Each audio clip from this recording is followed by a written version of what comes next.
De retour sur le plateau de la tranche info, place maintenant au focus. Nous sommes jeudi et le jeudi sur Canal 10, c'est Anthropologie. Et nous recevons notre expert des humanités classiques africaines, Nusire Kalala Omotunde. Bonsoir monsieur Omotunde. Bonsoir et bonsoir à tous les éditeurs de Canal 10. Voilà. Alors on est content de votre retour et vous êtes venu accompagner ce soir d'Abena, voilà, qui est étudiante à l'Institut Anija. Voilà. Bonsoir Abena. Bonsoir Harold. Alors tu pourras prendre la parole quand bon te semble. On va commencer effectivement avec Omotunde avec un petit tour d'actualité. J'aime bien faire ça avec le professeur. Alors avant d'en venir au Pan African Awards, puisqu'on est très fiers effectivement que vous ayez remporté ce prix, je voulais qu'on en vienne plutôt sur l'actualité sociale du moment. C'est extrêmement tendu en ce moment en Guadeloupe, la pression ne redescend pas. Comment vous le sentez-vous ? Alors il faut savoir qu'effectivement, on est dans une période très stratégique. Alors il faut toujours prendre de la hauteur sur les choses, ne pas foncer tête baissée. Vous avez remarqué que lorsque vous allez prendre un escalator, la première marche pour vous, elle est très importante. Puisque vous savez que si vous ratez la première marche d'un escalator qui doit vous faire monter, eh bien, vous risquez la chute. On est dans cette première marche. Vous savez, le mois de janvier, c'est un mois qui est dédié à une entité occidentale qui s'appelle Janus. Janus qui regarde le passé, qui regarde le futur. Le but du jeu, c'est de ramener les énergies problématiques de 2021 en 2022. Et aussi de créer un stress tellement fort, parce qu'il y a, il ne faut pas l'oublier, je le redis, la problématique de l'ère du Verseau, où les énergies montent, mais les énergies montent en activant ce qu'elle trouve. C'est-à-dire, si elle trouve du chaos, eh bien, la personne, son chaos deviendra de plus en plus important. C'est pour ça qu'il faut prendre le temps de prendre de la hauteur, de méditer, de revenir sur un certain nombre de choses, de manière à ne pas se laisser tanguer trop au point de se retrouver déstabilisé au niveau des émotions et au niveau de la conscience par rapport à ce qui se passe dans l'actualité. Parce que vous savez très bien que lorsque vous faites le repas, si vous augmentez la pression du feu, ça brûle. Et la pression du feu, elle augmente aujourd'hui. Donc il faut ventiler. Imaginez-vous que je vous vends un extincteur et je vous dis, voilà, s'il y a le feu, il suffira de prendre un extincteur pour éteindre le feu. Et il y a le feu, vous prenez l'extincteur et vous voyez que ça n'éteint pas le feu. Mais vous allez voir, 60 millions de consommateurs, la répression des fautes pour vous dire que, voilà, il m'a vendu un extincteur, quand je suis venu, ça marchait pas. Voilà, il n'y avait pas de gaz carbonique, voilà. On se retrouve dans cette situation. Mais vous avez des gens qui n'ont pas fait maternelle sup, c'est-à-dire que, voilà, qui ont quand même fait de grandes études et qui viennent vous dire, oui, mais quand même, c'est important d'acheter l'extincteur. Attends, toi-même, tu vois, comme pour toi, quand ta maison brûle, l'extincteur ne permet pas d'éteindre le feu. Et il te dit, oui, mais ça empêche quand même le feu de... Non, si tu achètes un extincteur, c'est pour pouvoir éteindre le feu. Propagation à d'autres maisons. Non, il faut être sérieux. D'accord ? Il faut être sérieux. Quand tu achètes un extincteur, c'est parce que quand tu le prends, tu veux être sûr que, quitte à prendre du temps avant d'acheter ton extincteur, mais tu veux être sûr que quand tu l'as sorti, tu éteins le feu. Il n'y a pas des histoires de tu vas éteindre les petites flammes et les moyennes flammes vont continuer. Non, il faut arrêter ça. Là, on est plus dans un retour à la situation normale, ce que disent même les spécialistes mondiaux. Oui. C'est-à-dire que là, progressivement, la chose se maîtrise. Pourquoi on ne prend pas ce bon vent pour ramener de l'espoir, ramener de la positivité ? On voit bien que des pays comme Israël et autres ont fait machine arrière sur beaucoup de choses. Donc ça, c'est important de le signaler. On voit bien l'angoisse qui naît du fait de l'incompréhension. Il n'y a pas de logique dans ce qui se passe et les gens n'arrivent pas à mettre une vérité, quelque chose de simple, de clair comme l'eau de roche, que oui, c'est ça, on est là, on arrive là, on fait ça. Non, rien n'est compréhensible dans ce qui se passe là maintenant. Vous savez, on a vécu une période, c'était la liberté d'expression. D'accord ? Et ce qui s'est passé dans le siège du journal, où les gens sont venus, ils ont tiré sur les gens et compagnie, ça a vraiment lancé la discussion sur la liberté d'expression et d'opinion, même si c'était un peu à géométrie variable, chaque fois qu'on utilisait un dieu et qu'on rajoutait données derrière. Mais toujours est-il que la chose, c'est qu'au moins, on s'est dit, même si tu n'es pas d'accord avec moi, mais je dois me battre pour que tu puisses quand même exprimer tes idées, ton point de vue et tes opinions. C'était le consensus. On l'a vu, beaucoup de grands pontifes médiatiques sont intervenus dans ce sens-là. Maintenant, l'enjeu, c'est le comportement de ceux qui ne défendent plus les principes immuables. C'est-à-dire que la liberté d'opinion et la liberté d'expression, c'est quelque chose qui est le fondement du système dans lequel on vit. Et que la chose, c'est qu'on ne demande pas aux gens ni d'être d'accord, ni d'être pas d'accord. On leur demande déjà, fondamentalement, tout le monde doit être dans la démarche de la défense de cette liberté d'opinion et de cette liberté d'expression. C'est le consensus donc collectif sur lequel on doit tous être d'accord. Il n'y a pas de discussion à avoir sur ce terrain-là. Non, Après, on respecte les opinions de chacun. Et ils vous diront que le consensus doit s'obtenir pour la majorité. Une fois que la majorité est d'accord, non, je vais vous dire une chose. Je vais vous dire une chose. Si un vacciné dit qu'à cause d'un non-vacciné, il peut tomber malade, il faut qu'il aille voir le gars qui a fait le vaccin. Et ça va plus loin. Non, parce que si le vacciné prend sa place, la place de quelqu'un à l'hôpital. Attendez, je vais vous dire une chose. Lorsqu'un médecin est médecin, il a passé un serment. D'accord ? Alors, soit il passe un autre serment et rentre dans une autre équipe de football. Je ne sais pas comment on va l'appeler, des intermittents de la médecine, enfin, je ne sais pas. Mais toujours est-il, dans l'équipe de football de l'ordre des médecins, il y a un serment. D'accord ? Qui vient de l'Égypte, d'ailleurs. On a eu déjà l'occasion d'en parler. On en a parlé. Donc, à partir du moment où il a... on dit prêter serment. Est-ce que c'est le bon mot d'ailleurs ? Il a prêté, bon, il a repris. C'est pas bien. Mais toujours est-il que cela fait qu'il n'y a pas de discussion à avoir là-dessus. Alors, justement, vous revenez d'Afrique. Oui, totalement. Ça a été récompensé. Ça a été, je dirais que... Il y a deux choses qui m'ont touché, vraiment. C'est que je n'avais pas vraiment conscience que toutes les catégories socio-professionnelles étaient impactées positivement par ma démarche de sincérité vis-à-vis de l'histoire et vis-à-vis aussi du fait de retrouver notre paradigme de réflexion. Les gens m'ont dit beaucoup de choses qui venaient du cœur, beaucoup d'encouragement, mais surtout comment vis-à-vis de leur enfant, le discours leur avait permis de remettre la balle au centre dans les relations avec les enfants, de revenir sur les fondamentaux, d'essayer de donner une consistance en termes de conscience culturelle et autres aux jeunes générations. Et ça, c'était quelque chose d'important. Maintenant, la deuxième chose, c'est que ces Pan African Awards, c'était une cérémonie vraiment grandiose. C'était grandiose de voir aussi des grands historiens que j'ai côtoyés quand j'étais étudiant, quand j'ai commencé. Bon, on a tous pris un peu de cheveux blancs, c'est vrai, mais toujours est-il que c'était extrêmement touchant. Et il faut vraiment beaucoup d'humilité pour cela. Le fait d'aller recevoir un prix devant tous ses pairs. Parce que c'est vraiment quelque chose de touchant. Parce que moi, je leur ai toujours dit, je prends ça très au sérieux. Et c'est là qu'ils ont vu, après toutes ces années, que vraiment c'était sérieux. C'était une démarche de sincérité. On ne fait pas de l'histoire contre les gens. On fait de l'histoire parce qu'il faut qu'on ait notre colonne vertébrale. Il faut qu'on ait nos humanités classiques africaines à partager avec le reste du monde. On n'a pas à être le perroquet des autres, à considérer que la Bible, c'est notre livre sacré, ou que le Coran, c'est notre livre sacré, ou que je ne sais pas quoi. On a nos textes sacrés. C'est nous qui avons inventé l'écriture. On a enseigné à tous ces gens les textes sacrés. On a les originaux, ils ont des copies. On peut le démontrer. Donc à partir de ce moment-là, il faut qu'on retrouve la clé de notre mémoire, de notre bibliothèque historiographique, de manière à faire en sorte que quand nous sommes debout, on est debout avec notre colonne vertébrale africaine, en pleine conscience. Vous voyez, et ça c'est important. On ne peut pas concevoir la relation avec l'autre par le traumatisme de ma relation avec ma culture.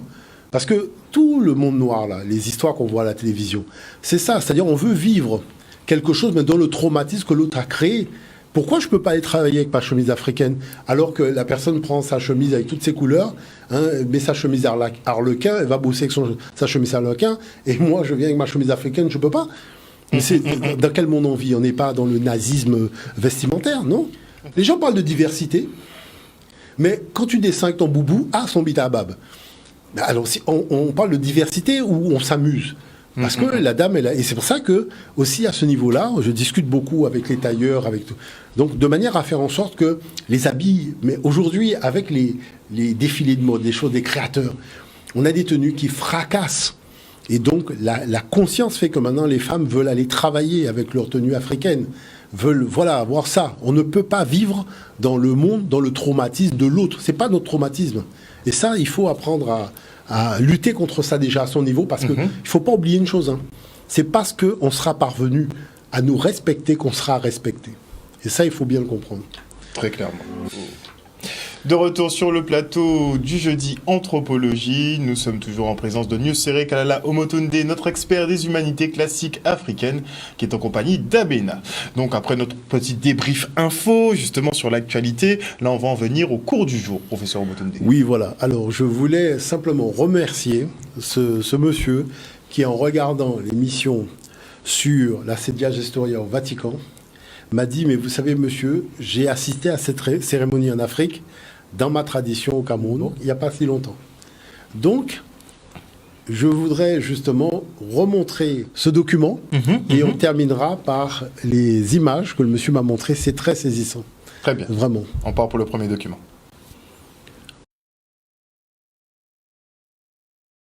La cérémonie pontificale appelée la Sedia Gestatoria est une cérémonie durant laquelle le pape s'asseyait sur une chaise à porteur pour effectuer une procession et ainsi être mieux vu du public. C'est l'une des cérémonies fastes du Vatican. Le pape Pie XII, par exemple, en 1939, en fut l'objet lors de son couronnement afin de rehausser le prestige de son accession à sa nouvelle mission. De chaque côté de la Sedia Gestatoria, 2 étendards géants, dits flabellum, jouant le rôle d'éventail ou de chasse-mousse géant, surmontés de plumes d'autruche ou de paon, étaient portés par des prêtres, appelés flabelles.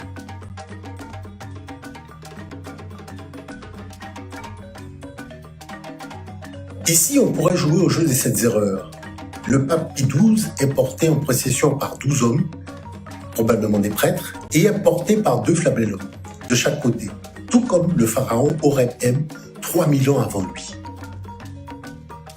L'égyptologue française Christiane Desroches-Loublecourt admet le plagiat, en disant que lorsque le Saint-Père défilait place Saint-Pierre, il y a encore quelques années, s'était assis sur sa Sedia Gestatoria, les pieds du meuble posés directement sur les brancards, portés par les Suisses de sa garde.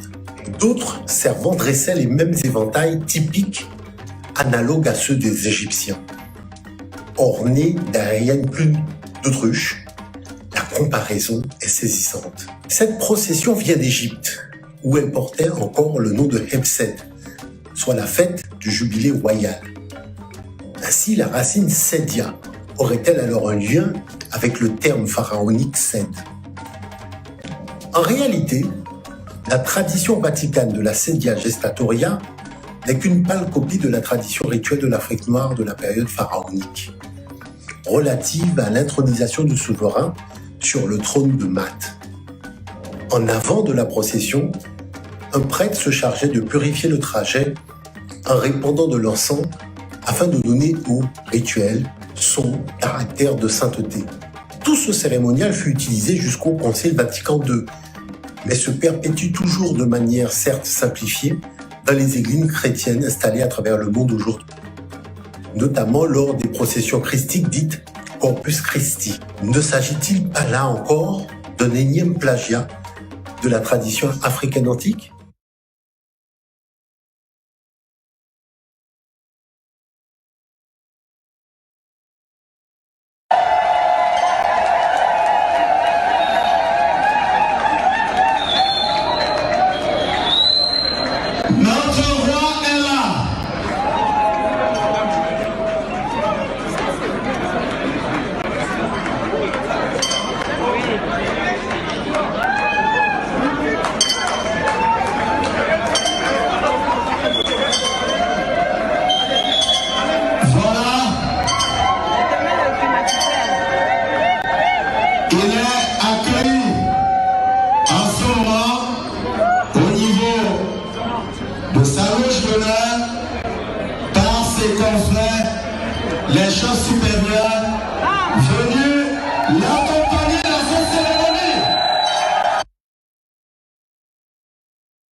Donc des processions qui ont encore lieu aujourd'hui. Voilà, c'est ça qui est formidable. c'est de voir que ce passé survit à travers beaucoup de traditions confrériques et aussi de culture africaine. Et je dirais que ce qu'on avait bien pressenti, ce qu'on avait bien vu, c'est que la maman qui a donné naissance à cette tradition, elle est africaine. Aujourd'hui, les rapports de l'Europe avec l'Afrique sont des rapports hautains. Il n'y a pas d'humilité. On est très donneur de leçons. Et c'est vrai qu'après avoir fragilisé la conscience africaine, elle avait oublié qu'elle était porteuse du génie de l'humanité. Après, reste à faire la démonstration. Et c'est vrai que lorsque la démonstration elle est faite, ceux qui avaient l'habitude d'être dans un grand fauteuil se retrouvant sur un tabouret, je dirais, ça dérange quelque part. Mais il faut accepter que le grand fauteuil était africain et qu'il y avait la mauvaise foi et qu'il fallait rétablir un certain nombre de vérités. Et donc c'est pour cette raison que moi je dirais, il faut arriver à laver les égos de l'humanité pour créer le monde de demain et faire en sorte que nous puissions, dans le cadre des universités à travers le monde, reconnaître que voilà, telle chose vient d'Afrique, telle chose vient d'Afrique, ça vient d'un tel... Tout vient d'Afrique, a priori. Bon. Il faut pouvoir le dire, il faut qu'on arrête. L'humanité, on vous dit que oui, il y a le réchauffement climatique, il y a tout ce que vous voyez, mais la chose c'est que l'humain se perd dans le matérialisme. L'humain se perd complètement. Nous sommes dans des affrontements totalement débiles, avec des gens qui créent des tensions et qui ne sont même pas sur le terrain, qui sont dans leur petit fauteuil à manipuler des manettes avec des drones. Bon, donc ce qu'il faut comprendre, c'est qu'il faut remettre la balle au centre. Et justement, pour remettre la balle au centre, la problématique dynamique, c'est aussi cette conscience de la spiritualité que nous devons retrouver par rapport à ce qu'on appelle la religion. J'ai amené un document qui concerne le Vatican. Beaucoup de choses viennent d'Afrique ou sont inspirées des traditions initiatiques africaines au Vatican, parce que, vous savez, quand vous voulez brancher un appareil, vous cherchez la prise. Donc, vous êtes obligé de revenir en Afrique parce que la prise, elle est africaine. Après, on va habiller les choses avec des petites couleurs pour masquer la prise et faire croire qu'elle est... La prise, elle est africaine. Et chaque fois que l'humanité veut faire quelque chose, que ce soit les mathématiques et autres, la prise, elle est africaine. Et c'est ça que nous devons arriver à comprendre. La prise est africaine. C'est-à-dire la réflexion humaine est basée sur une prise africaine. Ça veut dire quoi, une prise africaine ? L'énergie produite pour cette réflexion, c'est une énergie africaine. Parce qu'elle est née là. C'est l'Afrique qui a donné vraiment les lettres de noblesse à cela. Je voudrais prendre un exemple, justement, l'Égypte au Vatican. Si on peut regarder le deuxième document, et on aura comme ça le temps de le commenter. L'Égypte antique au Vatican. Le Vatican, vous connaissez ? Mais connaissez-vous la cour de la Pigna ? Oui, c'est juste ici, au bout des jardins menant vers les musées du Vatican.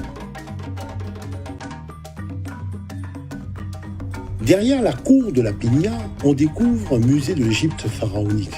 On y reviendra.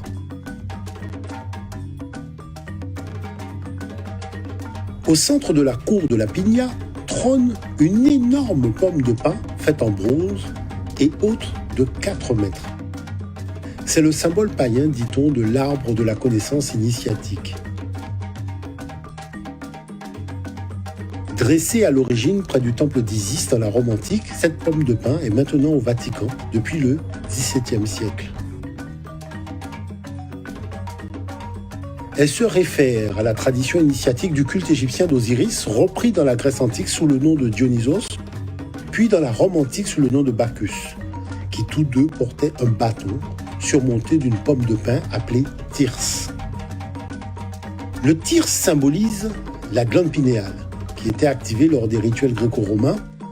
La glande pinéale ou épiphyse est une petite glande de 8 mm en forme de pomme de pin située sous le cerveau et qui active les facultés extrasensorielles, voire métaphysiques, des individus en marche vers l'initiation. C'est en quelque sorte le troisième œil extra-lucide qui connecte l'initié à l'au-delà. Lorsque l'on contourne l'énorme pomme de pin, que trouve-t-on ? Oui, c'est bien un sarcophage pharaonique. Mais que fait-il là, caché derrière cette énorme pomme de pin ? Il symbolise l'idée de la fin de la vie terrestre et le voyage vers la vie spirituelle via l'ombre solaire du cône de pin se posant dans le sarcophage. Et les deux pans, placés de chaque côté de l'immense cône, eh bien, ils vitalisent une symbolique égyptienne liée à la notion de roue solaire, d'immortalité, car leur queue évoque le ciel étoilé, soit l'espace divin. Là, ils ont carrément pris et déplacé au Vatican, là. C'est-à-dire que c'est puissant. Vous savez, il y a quelque chose dans les tours de magiciens, c'est que les gens oublient que ce sont quand même des tours de magiciens. D'accord ? Et que peut-être que le temps aussi est venu de devenir adulte et d'arrêter de croire au Père Noël.